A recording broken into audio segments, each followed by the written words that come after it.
हरये परमात्मने प्रणतक्लेशनाशाय गोविन्दाय नमो नमः। सर्वमङ्गलमाङ्गल्ये शिवे सर्वार्थसाधिके शरण्ये त्र्यम्बके गौरी नारायणी नमोस्तुते। श्रीगुरुभ्यो नमः। नारायणं सर्वगुरुं जगदेकनाथं भक्तप्रियं सकललोकनमस्कृतं च त्रैगुण्यवर्जितम् अजं विभुं माद्यम् ईशं वन्दे भवघ्नम् अमरासुरसिद्धवन्द्यम्। नारायणं नमस्कृत्य नरं चैव नरोत्तमं देवीं सरस्वतीं व्यासं ततो जयमुदीरयेत्। ವೇದವ್ಯಾಸರು ಮಹಾಭಾರತವನ್ನು ಯಾವ ರೀತಿಯಾಗಿ ಪ್ರಾರಂಭ ಮಾಡಿದರು ಅನ್ನೋದನ್ನು ಸೂತರು ನಮಗೆ ತಿಳಿಸ್ತಾ ಇದ್ದಾರೆ. ಹಿಮಾಲಯದ ತಪ್ಪಲಿನಲ್ಲಿ ಅವರ ಆಶ್ರಮದಲ್ಲಿ ಪ್ರಾಣಾಯಾಮವನ್ನು ಮಾಡಿಕೊಳ್ತಾ ದೇಹವನ್ನು ಶುದ್ಧ ಮಾಡಿಕೊಂಡು ಮನಸ್ಸನ್ನು ಶುದ್ಧ ಮಾಡಿಕೊಂಡು ಮನಸ್ಸಿನಲ್ಲಿ ಮಹಾಭಾರತ ಮುಂದೆ ನಡೆಯುವಂತಹ ಘಟನೆಗಳನ್ನು ಚಿಂತನೆಯನ್ನು ಮಾಡಿದರು. ಇಲ್ಲಿ ವೇದವ್ಯಾಸರು ಸಾಕ್ಷಾತ್ ಭಗವಂತನ ಅವತಾರ ಅಂತ ಹೇಳಿ ನಮಗೆ ಗೊತ್ತುಂಟು. ಅಂತಹ ವೇದವ್ಯಾಸರು ಮನಸ್ಸನ್ನು ಶುದ್ಧ ಮಾಡಿಕೊಂಡ್ರು, ಚಿಂತನೆ ಮಾಡಿದರು ಅಂತೆಲ್ಲ ಹೇಳಿದರೆ ಏನರ್ಥ ಅಂತ ಹೇಳಿದರೆ, ಅವರು ಯಾವಾಗಲೂ ಕೂಡ ಶುದ್ಧರೇ.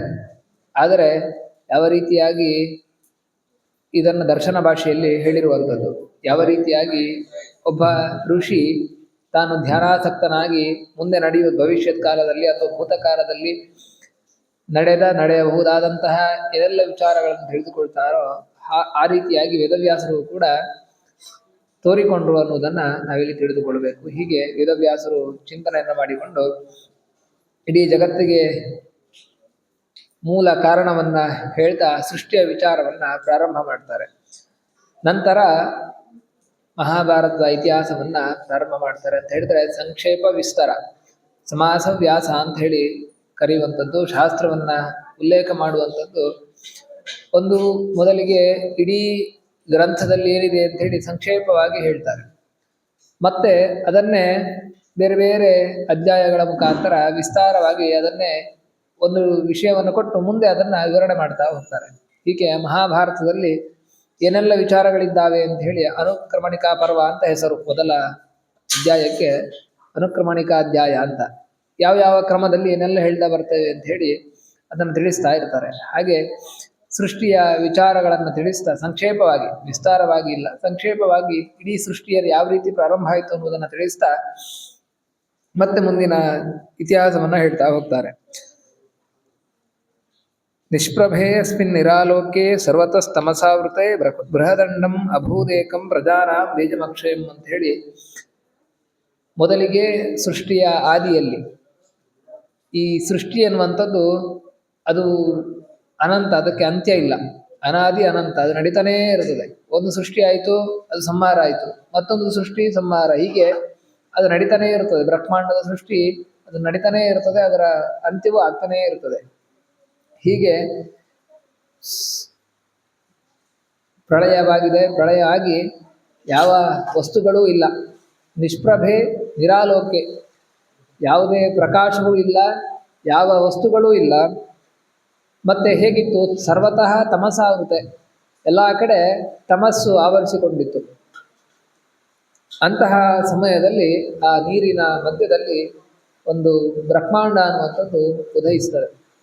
ಇಲ್ಲಿ ತಮಸ್ಸು, ಕತ್ತಲು ಅಂತ ಹೇಳಿದರೆ ಅದು ದುರ್ಗಾ ರೂಪ, ಶ್ರೀಭೂ ದುರ್ಗಾ ಅಂತ ಲಕ್ಷ್ಮಿಯ 3 ರೂಪದಲ್ಲಿ, ನೀರಿನ ರೂಪದಲ್ಲಿ ಭೂದೇವಿ ಇದ್ದರೆ, ಆಲದೆಲೆಯ ರೂಪದಲ್ಲಿ ಲಕ್ಷ್ಮೀದೇವಿ ಇರ್ತಾಳೆ, ಇನ್ನು ಕತ್ತಲಿನ ರೂಪದಲ್ಲಿ ಭೂದೇವಿ ಇರ್ತಾಳೆ. ಹೀಗೆ 3 ರೂಪದಿಂದ ನಾರಾಯಣನೊಟ್ಟಿಗೆ ವಿಹರಿಸ್ತಾ ಇರ್ತಾಳೆ ಲಕ್ಷ್ಮೀದೇವಿ.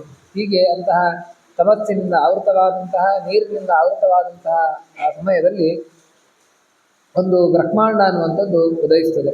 ಅದು ಹೇಗೆ ಅಂತ ಹೇಳಿದ್ರೆ, ಅಲ್ಲಿ ಅಕ್ಷಯಂ ಅಂತ ಹೇಳಿದ್ದಾರೆ, ಅಕ್ಷಯಂ ಬ್ರಹ್ಮ ಅಂತ ಹೇಳಿದ್ದಾರೆ.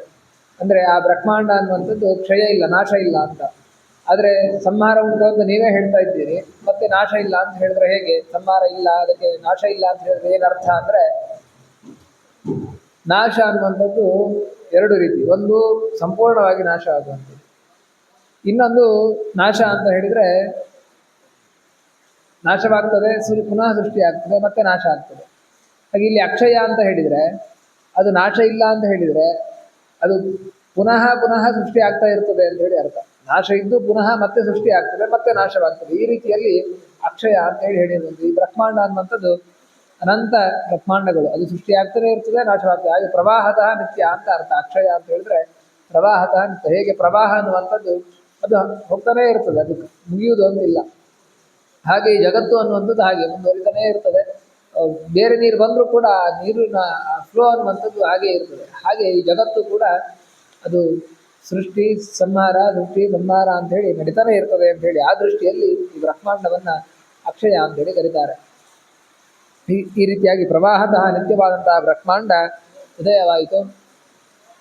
ನಂತರ ಯುಗಸ್ಯ ಆದಿನಿಮಿತ್ತಂ ತನ್ಮಹಾದಿವ್ಯಂ ಪ್ರತಕ್ಷತೆ ಯಸ್ಮಿನ್ಸು ಶ್ರೂಯತೆ ನಿತ್ಯಂ ಸೌತಿ ಬ್ರಹ್ಮ ಸನಾತನಂ. ಆ ಬ್ರಹ್ಮಾಂಡವನ್ನ ಯುಗಸ್ಯ ಆದಿನಿಮಿತ್ತಂ, ಈ ಯುಗಗಳ ಆದಿ ಅಂತ ಹೇಳಿ ಕರೀತಾರೆ. ಯುಗದ ಆದಿ ಅಂತ ಹೇಳಿದ್ರೆ ಕೃತಯುಗ ನಮಗೆ, ಆಮೇಲೆ ತ್ರೇತ, ಆಮೇಲೆ ದ್ವಾಪರ, ಆಮೇಲೆ ಕಲಿಯುಗ.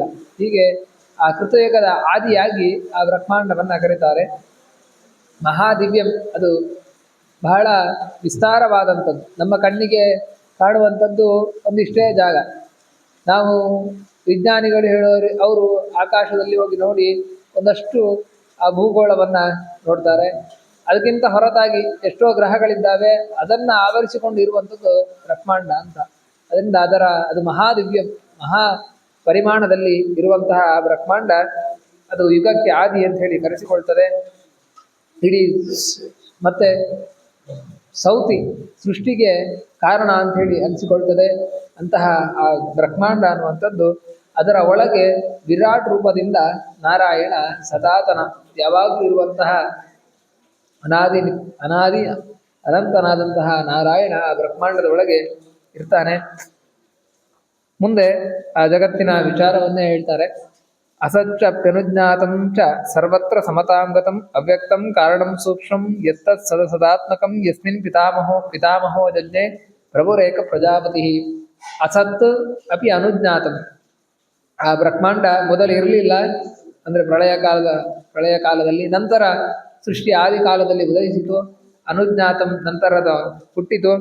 ಮತ್ತೆ ಅಂತಹ ಅದರಲ್ಲಿ ಸರ್ವತ್ರ ಇಡೀ ಬ್ರಹ್ಮಾಂಡದ ಒಳಗೆ ಸಮತಾಂಗತಂ, ಭಗವಂತ ಸಮನಾಮಕನಾಗಿ ಅದರಲ್ಲಿ ತನ್ನ ಸಮರೂಪದಿಂದ ತಾನು ಇರ್ತಾನೆ.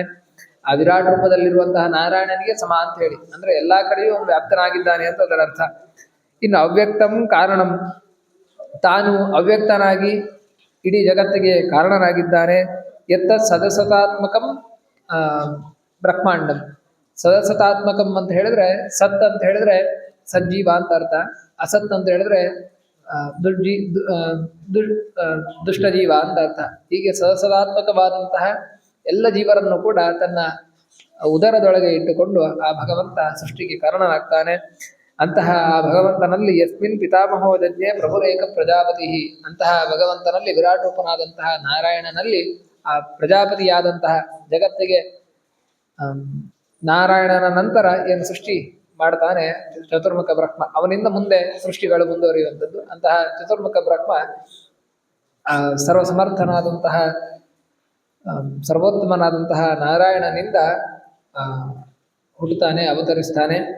ಮುಂದೆ ಯಾರೆಲ್ಲ ದೇವತೆಗಳು ಅವರ ಸೃಷ್ಟಿ ಆಗ್ತವೆ ಅನ್ನೋದನ್ನ ಹೇಳ್ತಾರೆ. ಅದನ್ನು ನಾಳೆ ದಿವಸ ಚಿಂತನೆ ಮಾಡೋಣ. ಶ್ರೀಕೃಷ್ಣ ಅರ್ಪಣ.